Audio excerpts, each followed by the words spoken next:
আরশোলার কাদা মনে সাদা প্রশ্ন। প্রশ্নটা খুব সহজ, খুব ছোট প্রশ্ন, তবে শুধু আরশোলাদের মনেই আসে। খুব সহজ প্রশ্ন করি। ঘুষ যে নেয় সে তো ভয়ঙ্কর দোষী, কিন্তু ঘুষ যে দেয় সে তো আরও ভয়ঙ্কর দোষী। তাহলে ঘুষ যে দিচ্ছে তাকে তো প্রথমেই জেলে ভরা উচিত। পাণ্ডবেশ্বর শুধু নয়, সমগ্র পশ্চিম বর্ধমান জেলায় বড় জলঘোলা চলছে, বিতর্ক চলছে। ঘুষ নিয়ে টাকা ফেরত দেয়নি প্রাক্তন বিধায়ক তথা জেলা তৃণমূল সভাপতি নরেন্দ্রনাথ চক্রবর্তী।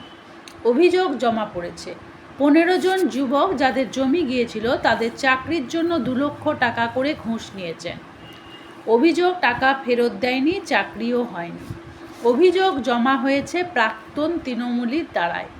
অবশ্য নতুন সরকারের মুখ্যমন্ত্রী নিজেই তো প্রাক্তন তৃণমূলী, আর নতুন সরকার মমতা সরকারের ভাতা চটি পড়েই স্লেটে দাগে দাগ দিয়ে যাচ্ছে। যাই হোক, আরশোলার কাদা মনে সাদা প্রশ্নগুলি যখন উদয় হলো তখন বলেই ফেলি।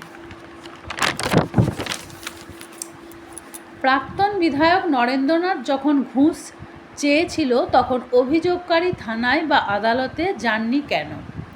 15 জনের কাছ থেকে 2 লক্ষ টাকা করে নেওয়ায় নরেন্দ্রনাথ চক্রবর্তী যতটা অপরাধী ততটাই অপরাধী যিনি টাকা সংগ্রহ করেছিলেন, তাই নয় কি?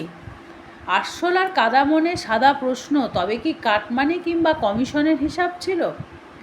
15 জন যুবকের দাবি ন্যায্য ছিল, জমির পরিবর্তে চাকরি। তারা কেন আদালতে গেলেন না? কেন মেরুদণ্ড বেঁকে গিয়ে বাঁকা পথে ঘুষ নিয়েছিলেন? এদেরও কি শাস্তি হওয়া উচিত নয় কি? আরশোলার কাদা মনের